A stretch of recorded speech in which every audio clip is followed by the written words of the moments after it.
All right, advice. Bill, since you've given great advice on relationships in the past, I'm wondering if you can do it for me.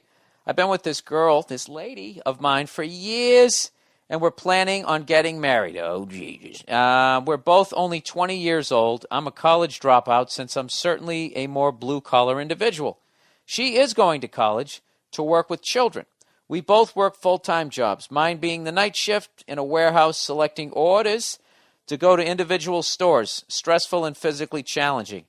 Hers being a phone answering day job from 8 to 5, working with customers in a graphic design shop, boring and easy. Okay.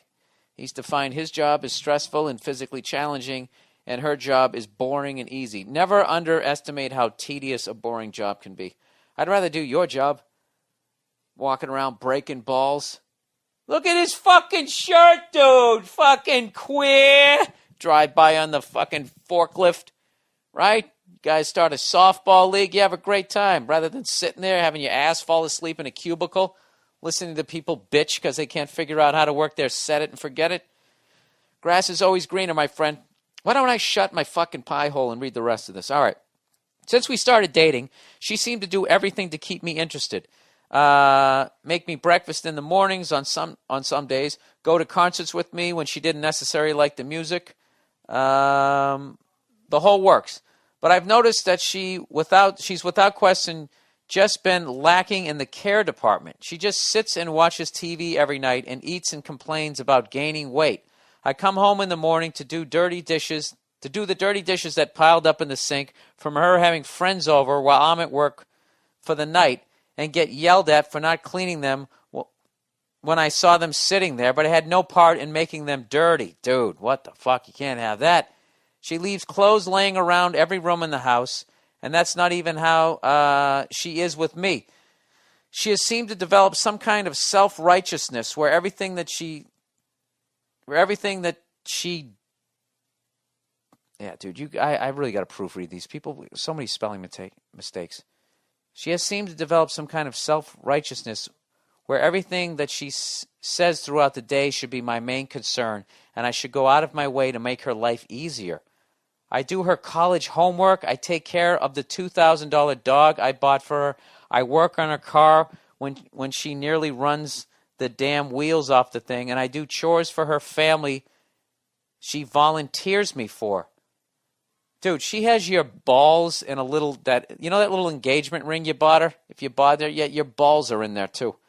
The next part is the icing on the cake. She goes as far as to dictate what time I have to go to bed and wake up in the morning. Evenings, since I work at nights. What I can and can't spend money on, who I can hang out with, what days I can see friends, and require me to call her every time I arrive at work and text her in the middle of the night when I get off work and I request her to do nothing outside of what she does on her day-to-day routine. To sum all that up, I feel like she's forcing me into a cookie mold guy when I actually let her make her own decisions like some strange thing called an adult.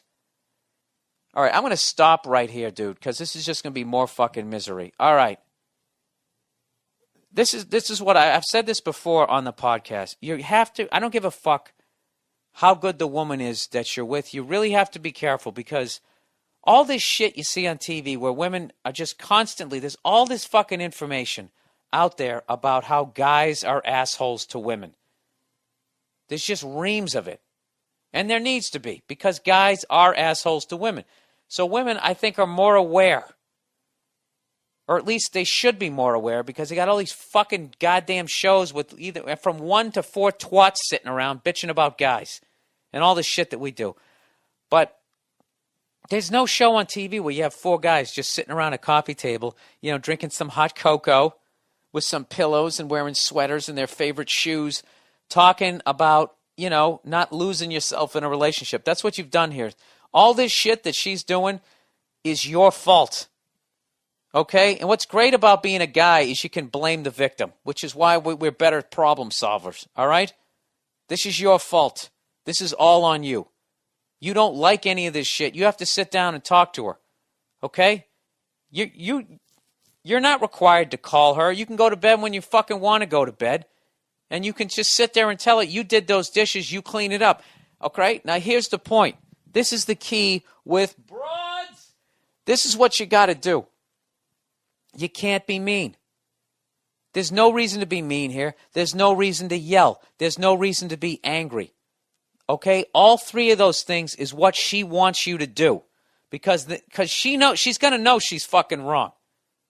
If you made the dishes dirty and every day you're telling me to clean them up, you treat me like I'm fucking Alice on the goddamn Brady Bunch. Everybody knows that that's fucking wrong.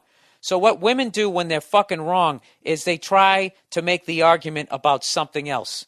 All right? So she's going to do that anyways. So, but you're going to make it easy if you're angry and you yell at her and you call her fucking names. So what you got to do is you got to keep your fucking cool. That's what you got to do. Keep your fucking cool and say, listen, I worked all night. I don't think it's fair that you tell me to come home and I have to do these dishes when you made these dishes dirty yourself. I don't think it's fair to me to come home in the morning and have a sink full of dirty dishes that not only you and your friends made dirty. That's unacceptable to me that you want me to wash those. That's unacceptable. I'm not doing it. You have to wash those. I'll wash my dirty dishes. I'm not doing that. All right? And then let her flip out. Let her pout. Let her slam the fucking cabinets. Let her not fuck you. Just don't back down. Rub one out. Who gives a fuck? It's just an urge. You've already banged her. You're not missing anything. Who gives a fuck? But don't get angry. All right? And then just do to her what she did to you. Just reclaim that territory. You're not doing that. You're not doing that anymore. All right? Start with the fucking dishes. And then start with this, you can actually tag that argument. And just say, now that we're on this topic of discussing things, I'm going to go to bed when I want to go to bed. It makes me feel like a child when you're telling me when to go to bed. I know when to go to bed. All right, now that I've aired 2 complaints, how about you give me a couple of, you got anything you want to say to me? And just stay cool. Then when she hits you with some shit, if you don't like it, tell her, I was going to say to go fuck herself, I don't know, whatever. You know what? Fuck that last advice. Just go with the dishes thing first. It's unacceptable. That's it. If you bring up something else, then it looks like you have all this resentful shit, and then she'll try and spin it like, well, if you're feeling all this, why didn't you fucking say anything? Because you're a cunt.